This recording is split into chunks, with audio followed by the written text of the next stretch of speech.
Perkembangan dan perubahan zaman adalah suatu hal yang tidak dapat terelakkan dalam kehidupan manusia. Inovasi-inovasi baru yang ditemukan oleh para inventor memicu manusia untuk mencapai tingkat modern. Teknologi dapat berkembang bahkan dalam hitungan jam, sehingga membuat manusia lebih mudah dalam melakukan sesuatu dengan bantuan yang serba mekanis.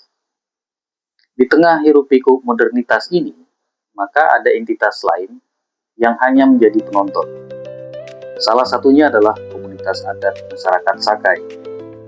Apa yang dialami oleh suku Sakai adalah contoh nyata dari pembangunan yang tidak eksklusif. Modernisasi yang diadopsi dari kacamata industri seringkali bias dan abai terhadap hak-hak masyarakat adat. Bagi masyarakat Sakai, proses ini bukanlah asimilasi budaya yang sukarela, melainkan sebuah desakan penetrasi kapitalistik yang merampas kedaulatan ekologis mereka dan memaksa mereka bertahan di ruang-ruang hidup marginal.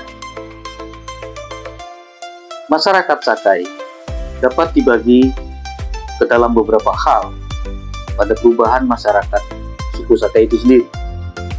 Yang pertama, masyarakat yang mengalami perubahan secara asimilasi dan amalgamasi.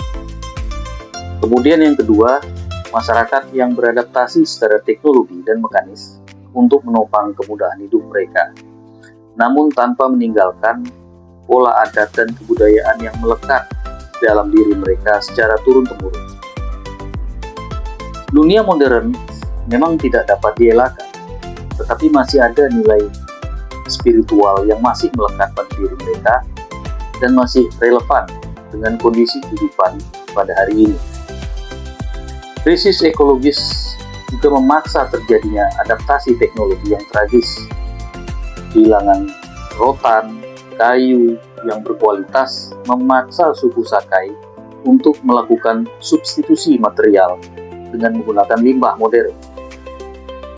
Sampan tradisional misalnya, sekarang dirakit dari tong-tong plastik bekas, kemudian alat pemarut ubi mangalo, makanan pokok mereka, kini terbuat dari lembaran seng dan kaleng bekas yang dilubangi.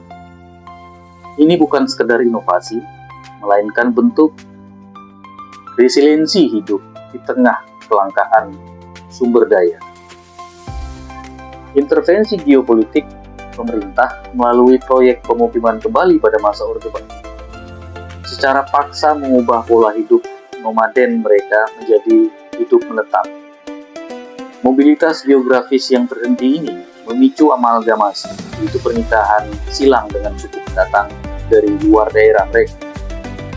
Fenomena ini melahirkan identitas hibrida, di mana hukum adat secara perlahan tergerus dan berpadu dengan sistem hukum agama dan negara.